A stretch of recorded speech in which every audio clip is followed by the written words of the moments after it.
Everyone, welcome to round table study. तो देखो जी, start करते हैं अल्टरनेटिंग करंट का। ये है हमारा लेक्चर नंबर 10 और ये इस चैप्टर का यानी कि चैप्टर नंबर 7 का ये हमारा लास्ट लेक्चर है। और इस लेक्चर में हम लोग पढ़ेंगे ट्रांसफॉर्मर के बारे में। वो मूवी वाला ट्रांसफॉर्मर नहीं, ठीक है, जो आपने बम्बल बी, जो हमारे जो प्राइम थे वो उनके बारे में नहीं पढ़ना है, ठीक है ना। बहुत सारी उनकी सीरीज आई है ना, ट्रांसफॉर्मर क्या क्या है, बम्बल बी है, डार्क ऑफ द मून है, रिवेंज ऑफ फॉलन है, वो छोड़ छोड़ बात की बात है। तो हमें वो सब सारी चीज़ें नहीं पढ़नी है, हमें अपने इस वाले ट्रांसफार्मर की बात करनी है जो आपके घर के अगल बगल यानी कि जो गली चौराहे में जो लगाई जाती है ना, हम उस वाले ट्रांसफार्मर की बात कर रहे हैं। ओके, तो देखो, सिंपल सा इसका हम लोग जो है कॉन्सेप्ट समझेंगे। बहुत ज़्यादा ये बड़ा वीडियो नहीं होने वाला है क्योंकि बेसिक सी चीज़ें हम आपको बताएंगे, बाकी की सारी चीज़ें आपको नोट्स से मिल जाएंगी। तो वीडियो बड़ा बनाने का कोई मतलब ही नहीं है, बस आपको चीज़ें जो है ट्रांसफार्मर का मेन जो प्रिंसिपल है, जो वर्किंग है, वो चीज़ आपको समझ में आनी चाहिए। उससे रिलेटेड हम न्यूमेरिकल्स आप बहुत ज़्यादा ईजी है, आप खुद से ट्राई करोगे, है ना, बहुत ज़्यादा ईजी है, ठीक है ना। इनपुट आउटपुट क्या सारी चीज़ें होती हैं, बस इतना याद रखो कि भाई हमने जो चीज़ हमने जितनी वोल्टेज हमने अप्लाई करी ट्रांसफार्मर में, तो हमारी वो इनपुट वोल्टेज हो गई, और जितनी हमें ऑब्टेन करनी है दैट इज वो हमारी आउटपुट वोल्टेज हो गई। यही तो होता है, सिंपल सा देखो मतलब है। अगर हम एक वर्ड्स में अगर ट्रांसफार्मर को समझे तो देखो, ट्रांसफार्मर हमारी एक ऐसी डिवाइस है जो हाई वोल्टेज को लो वोल्टेज में या लो वोल्टेज को हाई वोल्टेज में कन्वर्ट करने के काम में आता है। सिंपल सा डेफिनेशन। ओके, क्लियर है ना ये बात। तो सिंपल हमने क्या दिया भाई, ट्रांसफार्मर हमारी क्या है, तो ये बेसिकली दो तरीके से काम कर सकती है। क्या ये क्या करेगी, वोल्टेज को हाई वोल्टेज को क्या करेगी, लो वोल्टेज में कन्वर्ट करेगी। हाँ, वोल्टेज लो होगा बट करंट हाई होगी। अभी हम दोनों चीज देखेंगे, इसको हम मैथमेटिकली प्रूव भी करेंगे, ठीक है।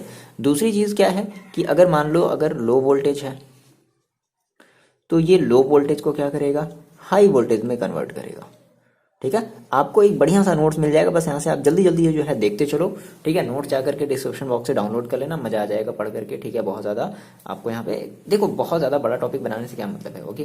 तो कुछ ज़्यादा खास तो है नहीं। आपने कहा भाई ये है, आप जो ट्रांसफार्मर देखते हो ना, आपके जो सड़क के जो बगल में जो लगी रहती है ट्रांसफार्मर, हम उसी ट्रांसफार्मर की बात करते हैं। अब बात समझो, अब देखो आपके गली चौराहे में यानी कि आपके घर के अगल बगल जो ट्रांसफार्मर लगी हुई होती है ना, हमने कहा सर हमारे जो ट्रांसफार्मर होते हैं बेसिकली दो तरीके के होते हैं। कितने तरीके के होते हैं भाई, दो तरीके के होते हैं। एक हमारा होता है step up transformer, step up transformer, ठीक है। और एक हमारा होता है क्या, स्टेप डाउन ट्रांसफार्मर। क्या होता है भाई, step down transformer, step down transformer. अब देखो जैसा नाम से ही लग रहा है ना, ट्रांसफार्मर, ओके, नाम से ही लग रहा है। स्टेप अप में देखो क्या करेगा, तो भाई क्या करेगा, ये लो वोल्टेज को क्या करेगा, हाई वोल्टेज में कन्वर्ट कर देगा। और स्टेप डाउन वाले में क्या करेगा, ये हाई वोल्टेज को क्या करेगा, लो वोल्टेज में कन्वर्ट कर देगा।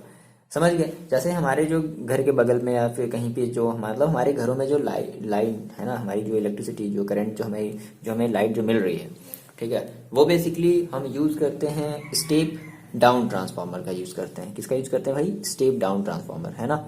जो हमारे घर के अगल बगल जो ट्रांसफार्मर लगी रहती है वो स्टेप डाउन ट्रांसफार्मर होती है। क्या होता है कि जो भी हमारा सब स्टेशन होता है वहां से हमारी जो है लाइन आती है, फिर उस वायर को मतलब उस वायर में जो है बहुत ज्यादा हाई वोल्टेज की क्या होती है, हाई वोल्टेज जो है फ्लो होता है, उसको फिर क्या किया जाता है, ट्रांसफार्मर में से कनेक्ट करके उसको लो वोल्टेज में कन्वर्ट किया जाता है, ठीक है। ये सारी चीजें होती हैं, तो वो बात की बात है ना। देखो हमने कहा ये हमारा भाई ट्रांसफार्मर हो गया, स्टेप अप स्टेप डाउन दो टाइप के हमारे होते हैं। देखो जैसे आपने ना आपके घरों में जैसे वो होता है एक स्टेबलाइजर होता है, ठीक है।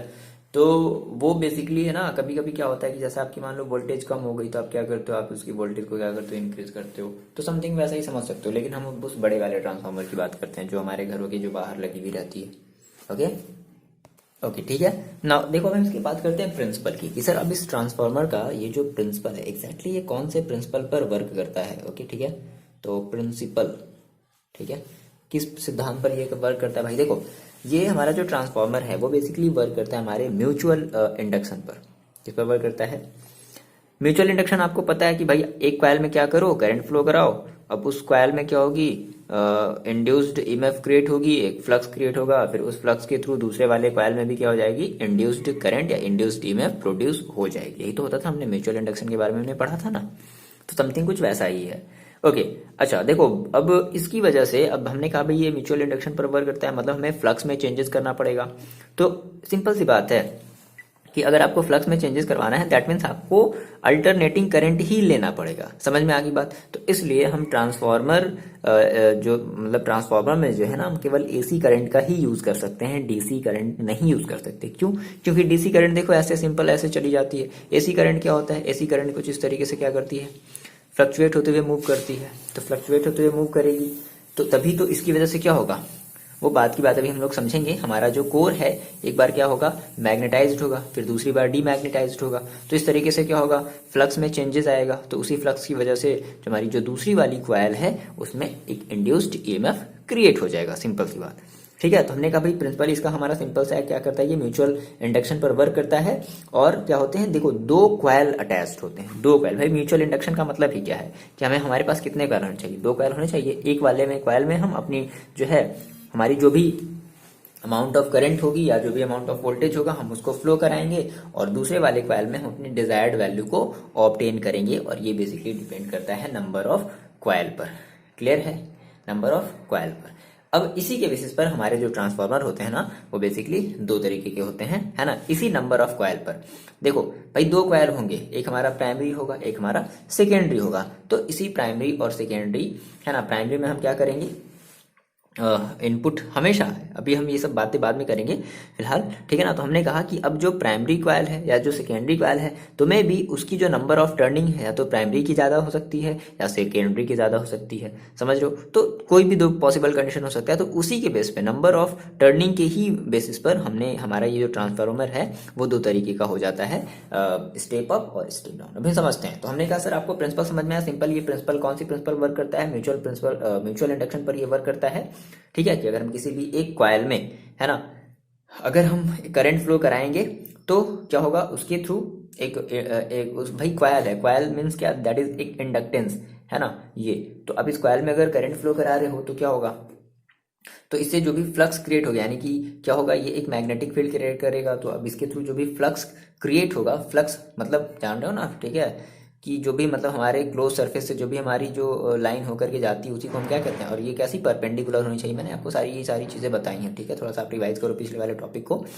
तो जो फ्लक्स हमारा क्रिएट हुआ उस फ्लक्स के थ्रू क्या हुआ, दूसरे वाले कॉइल में एक इंड्यूस्ड ईएमएफ क्रिएट हो गया। उस फ्लक्स के थ्रू यहाँ से जो फ्लक्स क्रिएट हुआ उसके उस दूसरे वाले कॉइल से में वो क्या किया, एक इंड्यूस्ड ईएमएफ क्रिएट कर गया। तो यही हमारा बेसिक इसका क्या है, प्रिंसिपल है। क्लियर है? प्रिंसिपल, ये सारी चीजें आपको नोट्स में मिल जाएंगी, टेंशन वाली कोई बात नहीं है। देखो ना, हम बात करते हैं सर अब इसका थोड़ा सा कंस्ट्रक्शन समझ लेते हैं, ठीक है। तो हम किसी एक ही ट्रांसफार्मर का समझेंगे, वो चाहे हमारा स्टेप अप हो सकता है, स्टेप डाउन हो सकता है। देखो कंस्ट्रक्शन की देखो बात करें तो हमने कहा सर मेरे पास दो कॉइल होनी चाहिए, एक हमारे पास प्राइमरी कॉइल होनी चाहिए और एक हमारे पास सेकेंडरी कॉइल होनी चाहिए।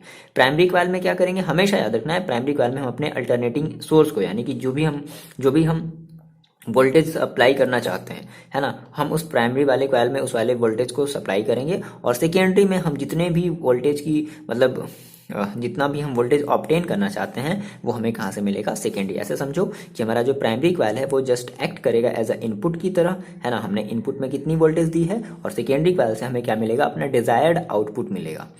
ठीक है। फिलहाल हम ये जो डिस्कशन करेंगे हम वो एक आइडल ट्रांसफार्मर की बात करेंगे। आइडल ट्रांसफार्मर का मतलब समझते हो कि भैया जितनी हमने वोल्टेज मतलब कि एनर्जी का कुछ लॉस नहीं हुआ, ठीक है ना। हमने जितनी एनर्जी दी हमें उतनी ही एनर्जी मिली, बट अपने डिजायर्ड अमाउंट में, ठीक है ना। एनर्जी का लॉस नहीं हुआ। क्यों? देखो हम ऐसा क्यों कह रहे हैं सर, फिर एक मिनट देखो, यहाँ से थोड़ा सा कंफ्यूजन क्रिएट होगा। आप कहोगे सर हमने जितना, अब इसका क्या मतलब है सर, आइडियल ट्रांसफार्मर का क्या ये मतलब है कि सर हमने जितना वोल्टेज दिया उतना ही वोल्टेज हमें मिल जाएगा? नहीं, ऐसा नहीं।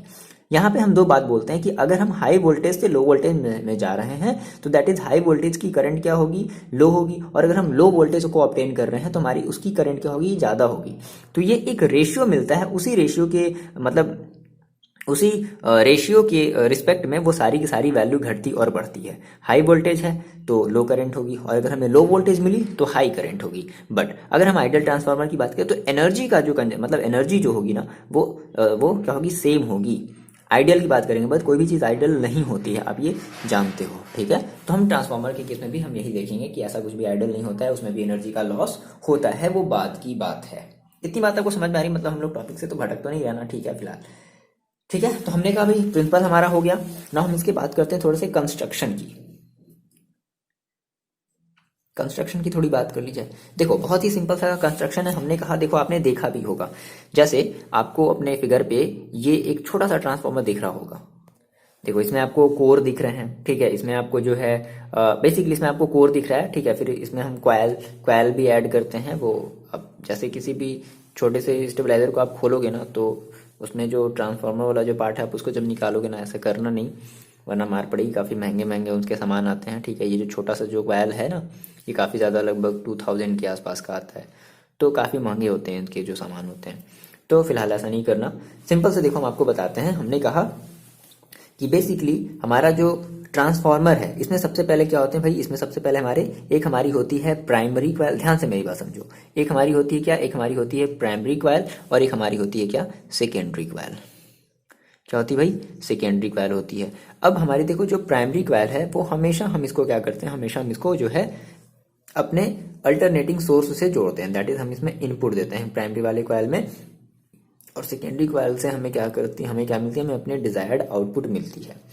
ओके, अब ये जो क्वाइल्स हैं ये बेसिकली एक ही जो हमारे हैं कोर है ना, जिसको हम कहते हैं ऐसे कह लो कि हमारे ये जो प्राइमरी क्वाइल और ये जो सेकेंडरी क्वाइल है वो हमारे एक कोर से अटैच होता है। ये सर कोर क्या है, तो जैसे कोर मैंने आपको अभी फिगर में दिखाया है ना, तो है ना इस तरीके से जो हमारे कोर होते हैं, ठीक है।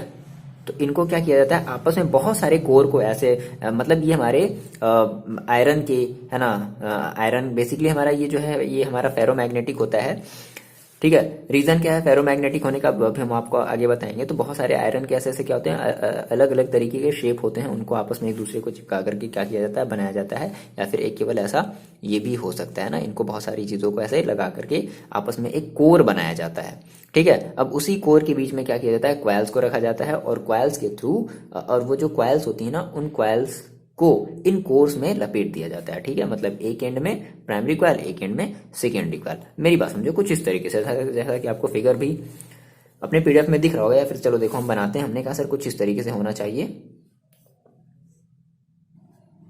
देखो बहुत ज़्यादा डिफिकल्ट ये टॉपिक नहीं है, बस जितनी बातें हम आपको समझा रहे हैं आप समझते चलो और पीडीएफ से पढ़ लो, आपको 100% एग्जैक्टली जो है वो सारी चीज़ें जो है समझ में आ जाएंगी, ठीक है ना। तो हम कुछ इस तरीके से मान लो बना लेते हैं। हमने कहा सर ऐसा था, ये हमारा ट्रांसफॉर्मर है कुछ इस तरीके से, ओके। और ये कर लिया, ये कर लिया, ओके। देखो ये सब जो आपको दिख रही है ना, ये आपकी कोर है। मतलब ये आपकी प्लेटें क्या करी गई हैं, बहुत सारी प्लेटें जो हैं वो एक दूसरे से ऐसे लेमिनेटेड है ना, लेमिनेटेड मतलब कि इनको लेमिनेट किया गया। लेमिनेशन का मतलब मैंने आपको बताया था कि जैसे हम कुछ वर्निश का यूज करते हैं, ठीक है, इनको एक दूसरे से चिपकाने के लिए। समझ में आ रही बात। तो ये किया गया है। अब क्या किया गया कि इधर इधर वाले साइड से, इधर वाले साइड से क्या किया गया, मान लो इधर वाले साइड से हमने जो है एक प्राइमरी क्वाइल हमने जोड़ दिया। क्या जोड़ दिया, बात समझना, थोड़ा सा आप फिगर अच्छे से बनाओगे। हमने इधर वाले से क्या किया, हमने इधर वाले से जो है एक प्राइमरी क्वाइल जोड़ दिया, और इधर वाले से हमने जो है एक सेकेंडरी, सॉरी ये हमारा एक प्राइमरी क्वाइल है, दैट इज हमने इसको बोल दिया पी। इसको हमने क्या बोल दिया, पी बोल दिया। और इधर वाले हमारा इधर वाला जो कोर होगा ना, इधर वाला हमारा जो पोर्शन होगा, ठीक है, इस वाले पोर्शन से हमने देखो क्या किया, ऐसा समझ लो कि इस वाले पोर्शन से जो है हमने क्या किया है, इस वाले पोर्शन से हमने एक सेकेंडरी क्वाइल को अटैच कर दिया है, ठीक है। अब कोई भी ज्यादा कोई भी बड़ा हो सकता है। बेसिकली हम आपको बता रहे हैं कि किस केस में ज्यादा और किस केस में हमें बड़ा लेना होता है, ये सब सारी चीजें भी हम आपको बताते हैं। तो हमने कहा कि इधर हमारी लोड है, मतलब कि इधर हमारी डिजायर्ड आउटपुट मिलेगी, दैट इज हमारी ये है सेकेंडरी क्वाइल, ठीक है। अब देखो होता क्या है कि जैसे ही आप क्या करोगे, जैसे आप क्या करोगे, प्राइमरी वाले क्वाइल में अपने अल्टरनेटिंग मतलब आपकी जो भी वोल्टेज है, अल्टरनेटिंग वोल्टेज, ठीक है ना, डीसी वोल्टेज पे ये वर्क नहीं करेगा। तो हमारी जो भी अल्टरनेटिंग वोल्टेज है हमने इस प्राइमरी वाले क्वाइल में फ्लो कराया। अब फ्लो होने की वजह से क्या हुआ, इस क्वाइल भाई ये हमारा क्या है, जस्ट लाइक एक सोलेनॉइड है। तो सोलेनॉइड है तो ये क्या करेगा, क्रिएट करेगा अपने चारों तरफ एक मैग्नेटिक फ्लक्स क्रिएट करेगा।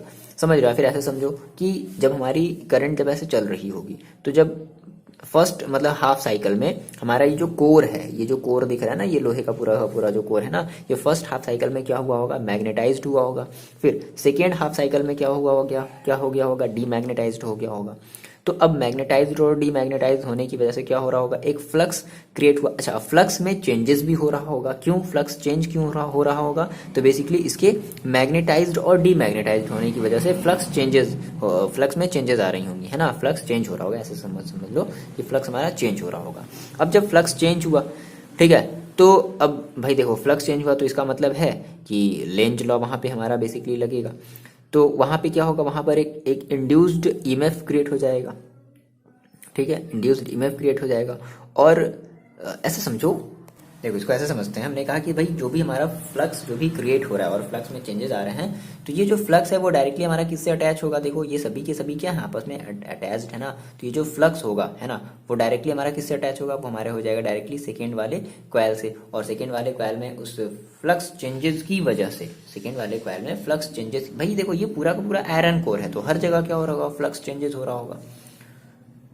एक मिनट देखो, फ्लक्स चेंजेस हमारा बेसिकली क्या होगा, ये हमारी जो भी सोलेनॉइड है ना, ये वाला जो पोर्शन है। तो भाई देखो फ्लक्स कैसे क्रिएट होता है, तो फ्लक्स हमेशा जो हमने बताया था ना आपको, एक क्लोज सर्किल के अबाउट, है ना, और कैसे उसके परपेंडिकुलर डायरेक्शन में होता है।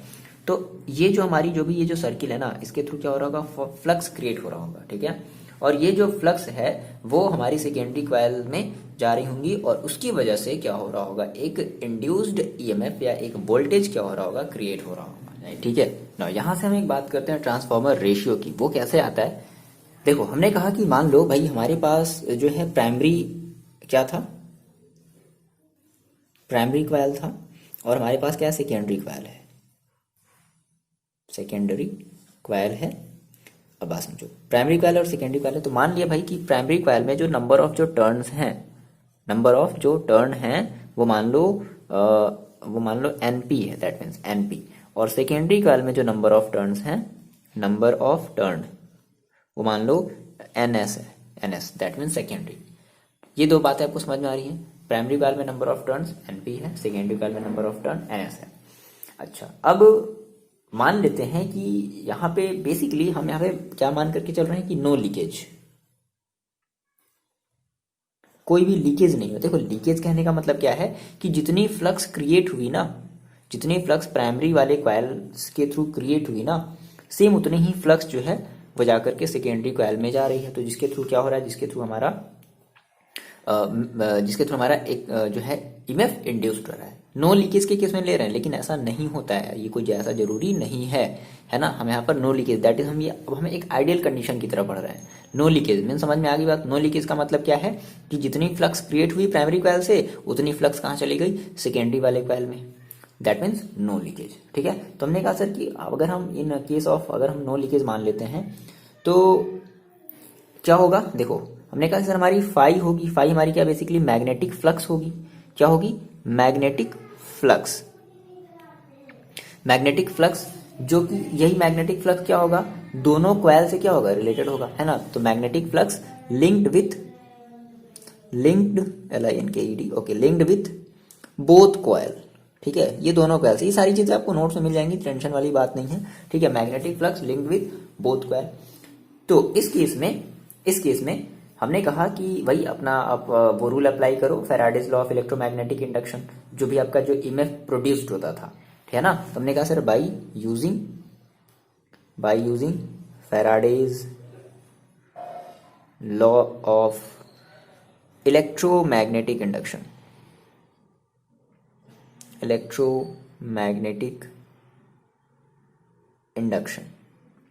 ठीक है, by using Faraday's law of electromagnetic induction. तो हमारे जो ईएमएफ मिलेगी, है ना, ईएमएफ इन प्राइमरी कॉइल, भाई फ्लक्स क्रिएट हुआ तो उस फ्लक्स के थ्रू क्या होगा, एक ईएमएफ क्रिएट होगा प्राइमरी कॉइल। तो देखो कितनी हो जाएगी, तो मान लो हमारी वो जो ईएमएफ क्रिएट हुई, मान लो हमने कहा सर ईपी, क्या हुआ, ईपी, ठीक है। ईपी इज इक्वल टू देखो कितना होगा, माइनस का एनपी और D phi by D T. बोलो इतनी बात समझ में, यही तो हमारा रूल होता था। ईएमएफ जो भी हम निकालते थे N D phi D T, यही तो आता था भाई, माइनस में है ना, ओके। अच्छा, सिमिलरली सेकेंडरी वाले के लिए निकाल लो, है ना, सिमिलरली सेकेंडरी वाले के लिए निकालो। सेकेंडरी कॉइल के लिए अगर हम बात करें तो देखो सेकेंडरी कॉइल के केस में हम क्या कहेंगे, हम कहेंगे E EMF produced in secondary coil, ठीक है। एस इज इक्वल टू क्या हो जाएगा, देखो माइनस का एन एस और D phi by D T. बोलो इतनी बात आपको समझ में आ रही है।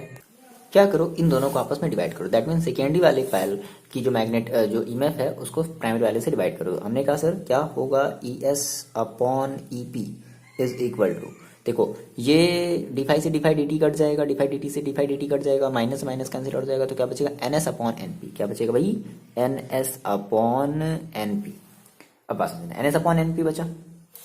अब हम फिर से एक और हम आइडियल कंडीशन ले रहे हैं। हमने कहा कि मान लो हमारी जो प्राइमरी जो हमारी कॉइल है ना, ठीक है, जो हमारी जो प्राइमरी कॉइल है, अगर हम उसकी रेजिस्टेंस को अगर नेग्लेजिबल ले लें, बट ऐसा होगा नहीं। हम देखो, हम हमेशा आइडियल कंडीशन लेकर के ही चलते हैं फिजिक्स में, मतलब आइडियल बनने की कोशिश करते हैं, बट ऐसा होता नहीं है।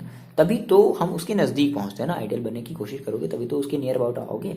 चलो, तो हमने कहा कि अगर हम ऐसा कर लेते हैं कि हमारी जो प्राइमरी कॉइल में जो रेजिस्टेंस है उसको अगर हम नेग्लेजिबल मान लें, और हम ये मान करके चलें कि कोई भी लॉस ऑफ एनर्जी नहीं हो रहा है, लॉस ऑफ एनर्जी नहीं हो रहा है, तो इस केस में देखो क्या होगा। तो इस केस में हम कहेंगे कि हमें ये जो इंड्यूस्ड ईएमएफ, दैट मीन्स हमें ये जो ईपी हमें मिला है ना, ठीक है, वो किसके इक्वल होगा, तो हमने जो भी वोल्टेज अप्लाई किया था, बात समझना, हमने जो भी वोल्टेज अप्लाई किया था वो इसके इक्वल होगा। क्लियर है।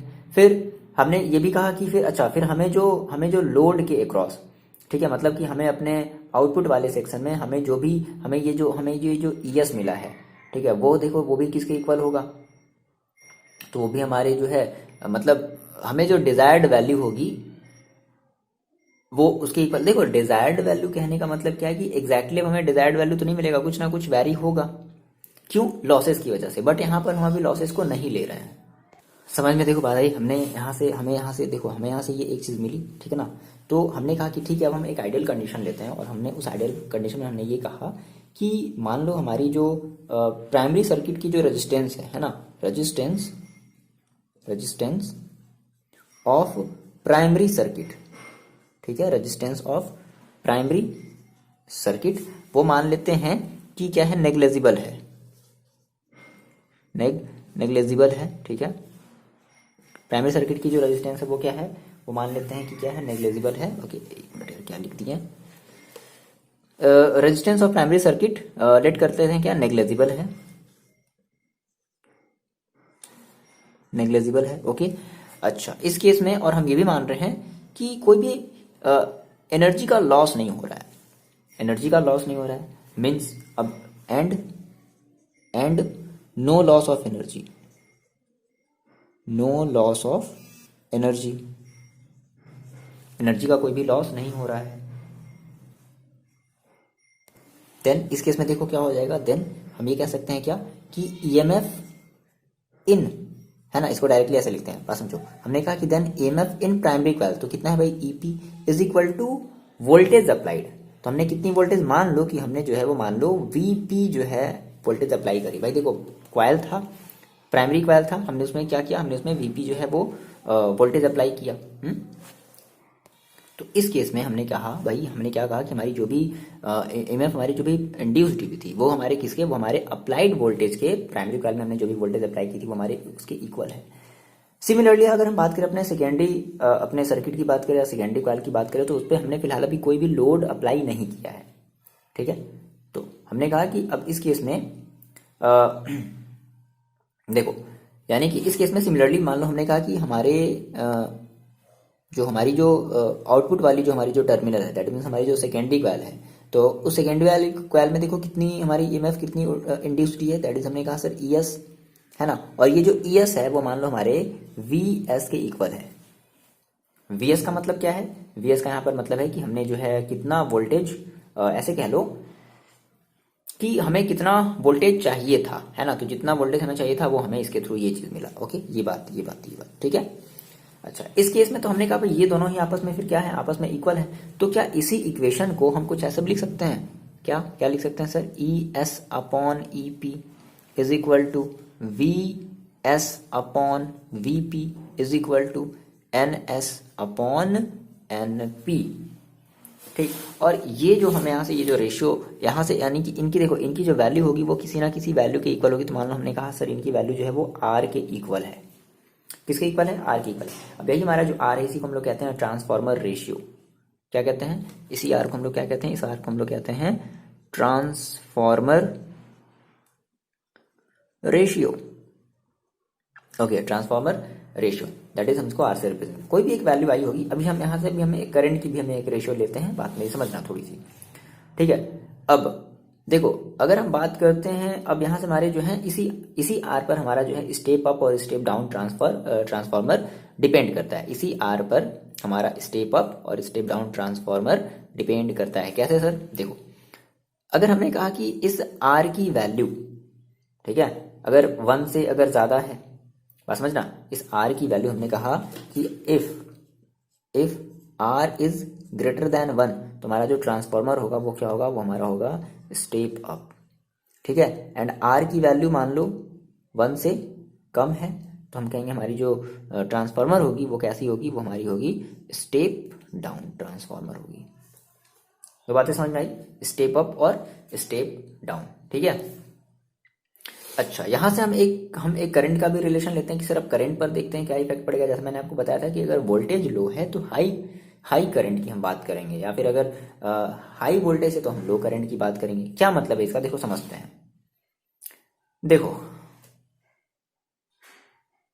ठीक है, ये चीज है, या फिर ऐसे भी समझ लो, हाँ ठीक है, इसको हम कई सारे तरीके से एक्सप्लेन कर सकते हैं। देखो हमने कहा कि अब भाई एनर्जी का कोई लॉस है नहीं, हम आइडियल केस लेकर के चल रहे हैं, एनर्जी का कोई लॉस है नहीं। तो इसका मतलब क्या है, अगर एनर्जी का लॉस नहीं है दैट मीन्स हम अगर ये कहें कि पावर इन प्राइमरी कॉइल में जितना पावर होगा वो किसके इक्वल होगा, पावर इन सेकेंडरी कॉइल। नहीं बोलो, होगा ना ऐसा, power in primary coil is equal to power in secondary coil.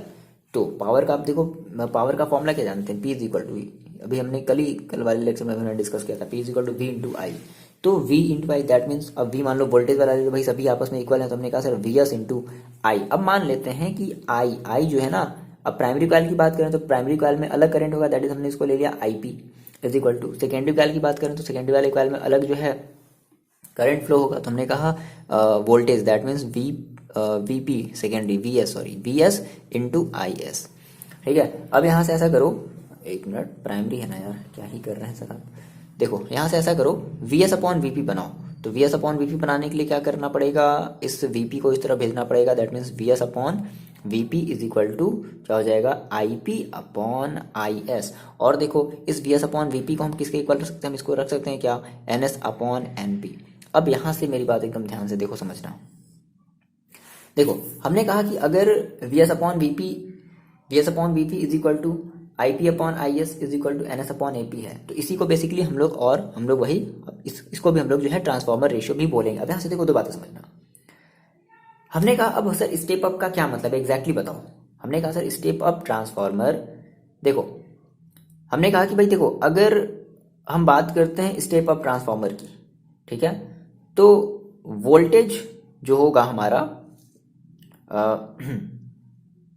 देखो वोल्टेज जो हमारा होगा, वोल्टेज अगर हमारा स्टेप अप हो रहा है, हमने कहा भाई वोल्टेज अगर हमारा स्टेप अप अगर हो रहा है तो उस केस में करंट क्या होगी हमारी स्टेप डाउन होगी, एक सेम रेशियो में, यही तो मतलब है ना। स्टेप अप ट्रांसफार्मर का मतलब क्या है कि अगर वोल्टेज अगर स्टेप अप हो रहा है, ठीक है, तो उस केस में करंट जो होगा वो क्या होगा, वो स्टेप डाउन होगा। स्टेप डाउन का मतलब करंट की वैल्यू लो मिलेगी। देखो ना ये दोनों का रिलेशन आपस में कैसा है, VS और IS का देखो, सेकेंडरी वाले को देखो, VS और IS का रिलेशन कैसा है, VS और IS का रिलेशन कैसा है, इनवर्सली है, ये एक दूसरे के कैसे हैं, इनवर्सली है। मतलब अगर एक बढ़ेगा तो एक घटेगा, है कि नहीं, बोलो, ये बात समझ में आई। सिमिलरली अगर हम बात करें स्टेप डाउन ट्रांसफार्मर की, तो सेम वही बात, अगर स्टेप डाउन की अगर हम बात करें तो अगर हम कहते हैं इसको, देखो हम ऐसे भी लिख सकते हैं क्या, IS upon IP is equal to VP upon VS। तो अब अगर हम कहें सर अगर हमारी स्टेप डाउन, अगर हमारी वोल्टेज अगर हमारी डिक्रीज कर रही है ना, आउटपुट वोल्टेज अगर हमारी डिक्रीज कर रही है, तो हमारी जो करंट होगी वो क्या कर रही है, वो देखो करंट हमारी इंक्रीज करेगी, क्योंकि इन दोनों का रिलेशन कैसा है, एक दूसरे के जस्ट इनवर्सली प्रोपोर्शनल है। आ रही बात सुने, तो स्टेप डाउन ट्रांसफार्मर का मतलब है कि वोल्टेज तो हमारी स्टेप डाउन होगी, है ना, वोल्टेज हमारी क्या होगी, स्टेप डाउन होगी, लेकिन जो हमारा करंट है वो हमारा क्या होगा, स्टेप अप होगा, एक सेम रेशियो में, एक रेशियो के अकॉर्डिंग होगा। इतनी वोल्टेज बढ़ी तो इतना करंट घटा, इतनी वोल्टेज घटी तो इतना करंट बढ़ा, ऐसे होगा। समझ में आ रही है ये बात, है ना। यहीं से हम जो है इस मतलब इसी के बेसिस पे जो हम अपने बोलते हैं कि यहाँ हाई मतलब हम कहते हैं ना हाई करंट की लो वोल्टेज को, ठीक है, और लो वोल्टेज की हाई करंट को जो है ट्रांसफार्मर कन्वर्ट करता है। ये बात यहाँ से हमें समझ में आएगी। थोड़ा सा हौच पौच हो गया होगा, नहीं कोई टेंशन वाली बात नहीं है। एक बार आप अच्छे से पढ़ लेना नोट्स को, चीज़ों को, एक बार वीडियोस को आप फिर से देख लेना कि सर क्या बताना चाहते हैं, आपको ये बहुत अच्छे से समझ में आ जाएगा। ठीक है, बहुत ज़्यादा ये डिफिकल्टी चीज़ नहीं है।